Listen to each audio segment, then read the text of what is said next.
கம்பன் அறநிலை தலைவர் திரு SLNS பிரியனன் அவர்கள்.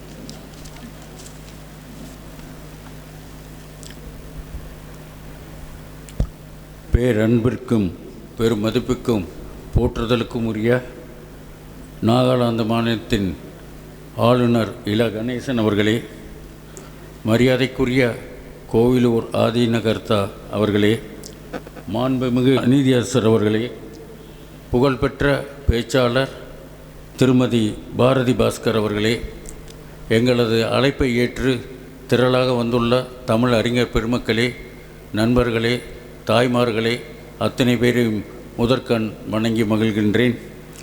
விடுதலை போராட்ட வீரரும் பலமுறை சிறை சென்று விடுதலைக்காக சுதந்திர போராட்டத்திற்காக தன்னை அர்ப்பணித்து கொண்ட நமது சா கணேசன் கம்பன் அடிப்பொடியார் அவர்கள் 1939ஆம் ஆண்டு இந்த கம்பன் கழகத்தை கம்பனின் புகழ் பரப்புவதற்காக ஒரு பெரிய நோக்கத்தோடு தொடங்கி வைத்தார்கள்.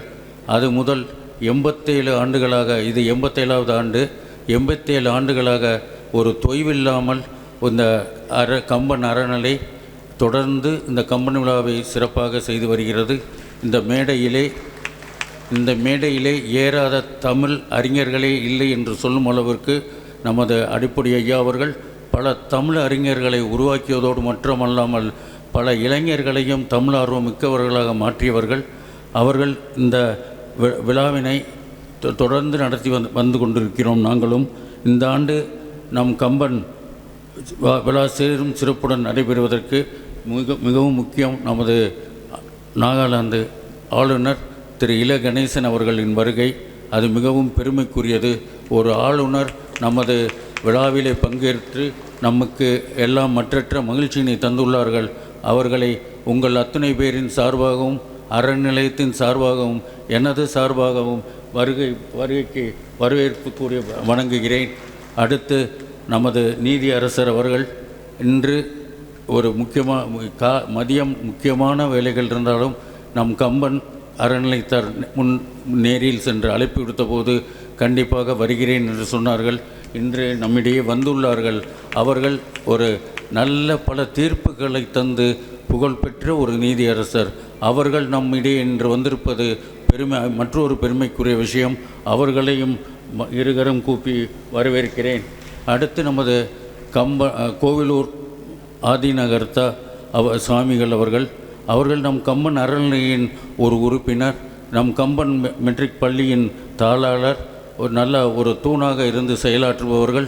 இந்த ஆண்டு நமக்கு இந்த விழாவினை ஏற்பாடு செய்வதிலே பெரும் துணையாக இருந்து நல்ல அறிஞர்களை, நல்ல பேச்சுக்குரிய பேச்சாளர்களை தேர்ந்தெடுத்து கொடுத்துள்ளார்கள்.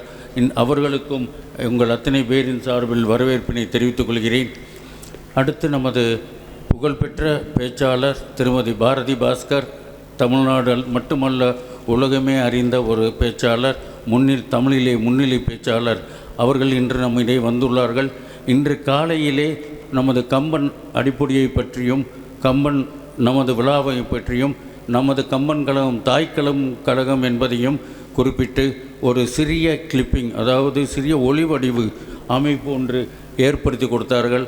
அது இன்றைய தற்சமயம் கிட்டத்தட்ட 26 வியூவர்ஸ் பார்வையாளர்களிடம் இந்த செய்தி சென்றடைந்திருக்கிறது. அவர்களின் இந்த முயற்சிக்கு எங்களுடன் இந்த ஆண்டை அத்துணை பேருக்கும் இந்த நாடு கடந்து எல்லை கடந்து நம்முடைய இந்த விழா தெரியும் அளவுக்கு அவரது அந்த ஒளிநாடா சிறிய ஒளிநாடா கொண்டு சென்றுள்ளது. அவர்களுக்கு நன்றி பாராட்டுகிறேன். இந்த நேரத்தில் அவர்களையும் வணங்கி வரவேற்கிறேன். அடுத்து எங்களுக்கு கம்பன் அறநிலை உறுப்பினர்கள் அத்துணை பேரும் வந்திருக்கிறார்கள். அவர்கள் ஒரு அறநிலைக்கு தூணாக மட்டுமல்லாமல் எனக்கு உறுதுணையாக இரு கரங்களாக இருந்து செயல்பட்டு வருகிறார்கள். அவர்களையும் வரவேற்கிறேன். இந்த ஆண்டு ஒரு புது முயற்சியாக கல்லூரி மாணவர்களுக்கு தமிழ் ஆர்வத்தை உண்டு பண்ணவும், கம்பனை பற்றி மேலும் தெரிந்து கொள்ளவும், அவர்களும் தன்னார்வத்தோடு ஈடுபடவும், பேச்சாற்றல் பெறவும் கூடிய வகையிலே ஒரு பேச்சு போட்டியை கிட்டத்தட்ட 20 கல்லூரிகளில் உள்ள மாணவர்களை அழைத்திருந்தோம். அந்த போட்டியில் வெற்றி பெற்ற மாணவர்கள் 2 பேர் நாளை விழாவிலே திரு நீதியரசர் சுரேஷ்குமார் அவர்களும், அடுத்து முன்னிலை வரைக்கும் நமது ராமலிங்கம் அவர்களுடன் இணைந்து பேசுவதற்கு வாய்ப்பளித்துள்ளோம். இளைஞர்களை பேசுவதற்கு இந்த மேடை உதவ வேண்டும் என்ற நோக்கத்தோடு அதையும் செய்துள்ளோம். அந்த போட்டியாளர்களை வெற்றி பெற்றவர்களை தேர்ந்தெடுத்து கொடுத்த நடுவர்கள் இங்கு வந்துள்ளார்கள். அவர்களது நேரத்தையும் உழைப்பையும் கொடுத்து அத்தனை மாணவர்களையும் மதிப்பீடு செய்து இருவரை தேர்ந்தெடுத்து கொடுத்த நடுவர்களையும் இங்கு வந்துள்ள அத்தனை பேரையும் வரவேற்கிறேன். மேலும் எங்கள் இந்த விழாவிற்கு எப்பொழுதுமே SMS பள்ளி ஆசிரியர்கள் உதவிடுவார்கள், அவர்களையும் வரவேற்கிறேன். பத்திரிகை நண்பர்கள், ஊடக நண்பர்கள், காவல்துறை நண்பர்கள் அத்தனை பேரையும் வருக என வரவேற்கிறேன். சேம்பர் ஆஃப் காமர்ஸ் வந்துள்ளார்கள், ரோட்டரி நண்பர்கள், மற்ற லயன்ஸ் நண்பர், வாக்கர்ஸ் கிளப் நண்பர்கள் அத்தனை பேரையும் வருக என வரவேற்கிறேன். கம்பன் கற்பகப்பள்ளி தலைமை ஆசிரியர்கள் மற்றும் இங்கு வந்துள்ள தாய்மார்கள், குழந்தைகள் அத்தனை பேரையும் வரவேற்பதிலே மகிழ்கின்றேன்.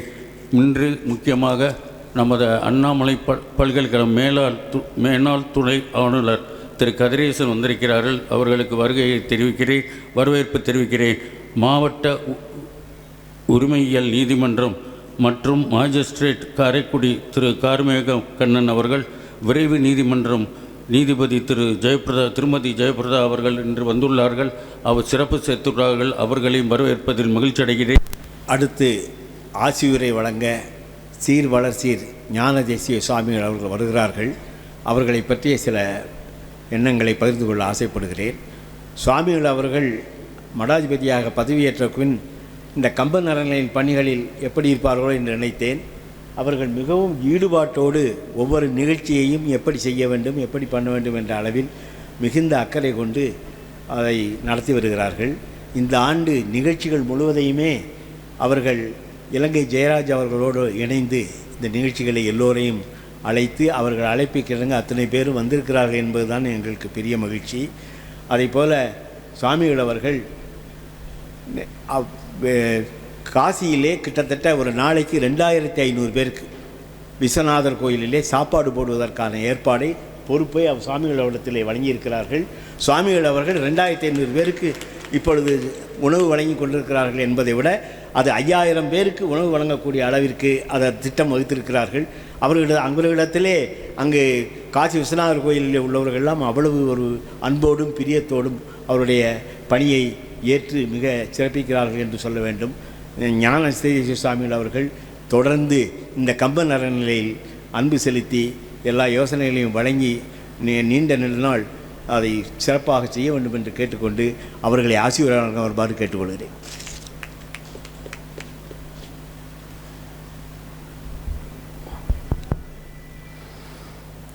உலகெல்லாம் உணர்ந்தோதற்கரியவன் நில உலாவிய நீர்மலிவேணியன் அலகில் சோதியன் அம்பலத்தாடுவான் மலர் சிலம்படி வாழ்த்தி வணங்குவான்.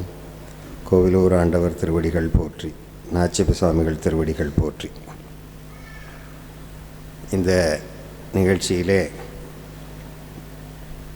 எனக்கு தெரிந்தவரை முதலாக ஒரு ஆளுநர் வந்து கலந்து கொள்வது இதுதான் என்று எண்ணுகிறேன். அப்படி முதல் ஆளுநராக இந்த கம்பன் விழாவிலே பங்கெடுத்து கொள்ளும் மேதகு நாகாலாந்து ஆளுநர் அவர்களை மகிழ்வோடு வணங்குகிறேன். நீதியரசர் ஜெயச்சந்திரன் அவர்களை நமது அறநிலை உறுப்பினர் ஏஎஸ்ஜி திரு ஏஆர்எல் சுந்தரேசன் அவர்கள் அழைத்து விடுகிறேன் என்று சொன்னார்கள். நாங்களும் அழைத்து விட்டதாக எண்ணினோம். ஆனால் அதில் ஒரு சிறிய கம்யூனிகேஷன் கேப்.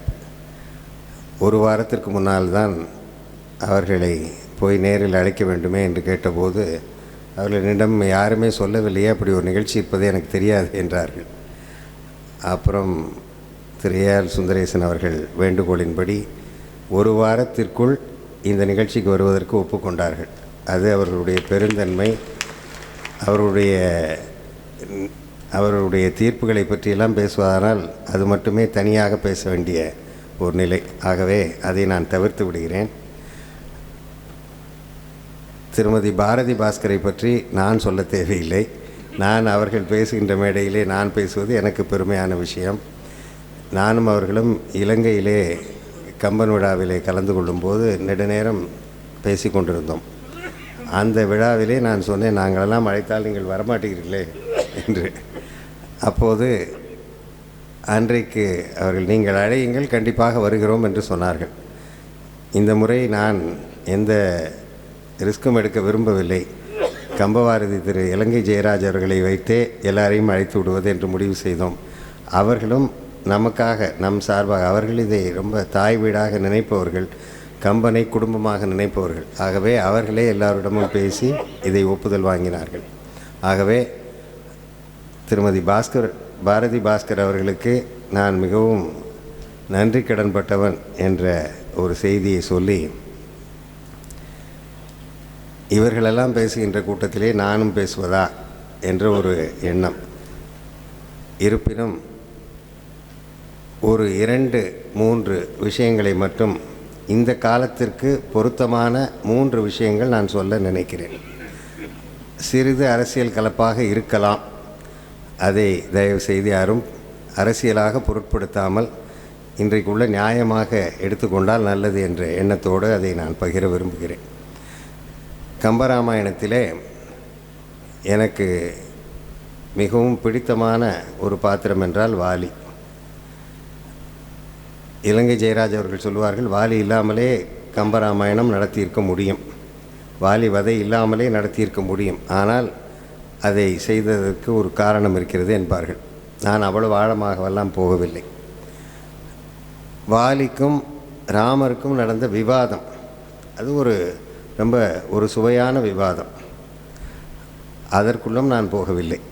அது சிலப்பதிகாரத்திலே கண்ணகி போய் பாண்டிய மன்னன் கிட்ட தேராமன்னா என்று சொன்னது போல ஒரு வழக்குரைக்கிற ஒரு காதை. ஆனால் பின்னாலே தான் செய்தது தவறு என்பதை உணர்கின்றான். உணர்ந்த பின்னாலே என்ன செய்தான் என்பது எனக்கு மிகவும் தைத்த ஒரு விஷயம். தன்னை கொன்றவன் அந்த ராமன்கிட்ட தன்னுடைய மகனை அடைக்கலமாக கொடுக்குறார். நீ இவனை காப்பாற்ற வேண்டும் அப்படின்னு அங்கதனை ராமர் கையில் பிடிச்சி கொடுக்குறார். இந்த காலத்தில் அது நடக்குமா? இது ஒரு கேள்வி. 2வது கேள்வி, அதை விட முக்கியமானது, சுக்ரீவனை பற்றி வாலி ராமருக்கு சொல்கிறார். நீங்கள் சுக்ரீவனை நம்பி சீதையை தேட போகிறீங்க. சுக்ரீவன் என்ன மாதிரி இல்லை, அவன் ஒரு குடிகாரன், அவன் கேளிக்கையில் ஈடுபட்டுருவான். அப்படி ஒரு நிலைமை வந்தால் என் மேல் போட்ட பானத்தை அவன் மீது போட்டு விடாதீர்கள்னு சொல்கிறார். எப்படிப்பட்டவர்? தன்னை கொல்வதற்கு ஏற்பாடு செய்த சுக்ரீவனை நீ எதுவும் பண்ணிடாதேன்னு சொல்கிறார். அப்படின்னா நீங்கள் இன்னா செய்தார்க்கும் இனியவே செய்யாக்கால் என்ன பயத்ததோ சால்பு. அப்போ அவருடைய சான்றாண்மைக்கு இதை விட பெரிய ஒரு எடுத்துக்காட்டு இருக்க முடியுமா?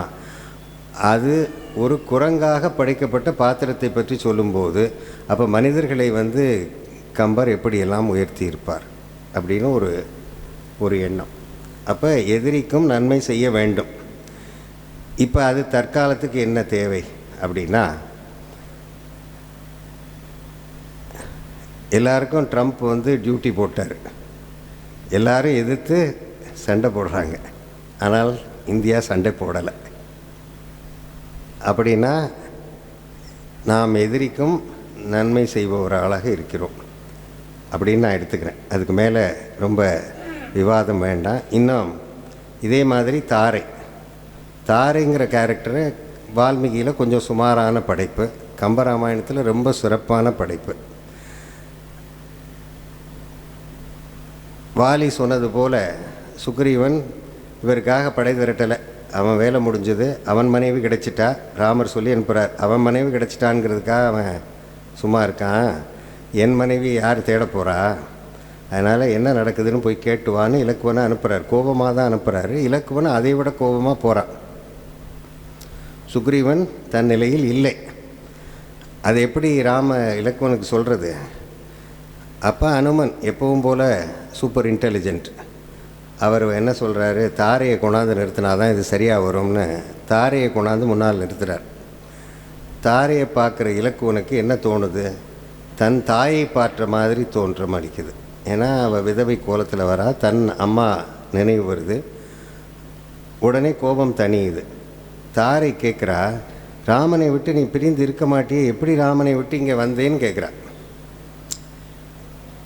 அப்போ ஒரு தூது மாதிரி இன்டெலிஜெண்ட்டாக ஒரு டிப்ளமசி, எப்படி கேட்டால் இவன் கோபம் தணியும் அப்படிங்கிறது அந்த தாரைக்கு தெரியுது. அப்படி ஒரு தூது இன்றைக்கி நிலைமையில் நடந்துக்கிட்டு இருக்கு. இன்றைக்கி நம்ம ரஷ்யாவோடையும் பேசுகிறோம், உக்ரைனோடையும் பேசுகிறோம், எல்லாரோடையும் பேசுகிறோம், நம்ம யார்கிட்டையும் சண்டை போடலை. இப்போ நீங்கள் வசிஷ்டரை எடுத்துக்கங்க. வசிஷ்டர் ராமருக்கு உபதேசம் பண்ணுறாரு.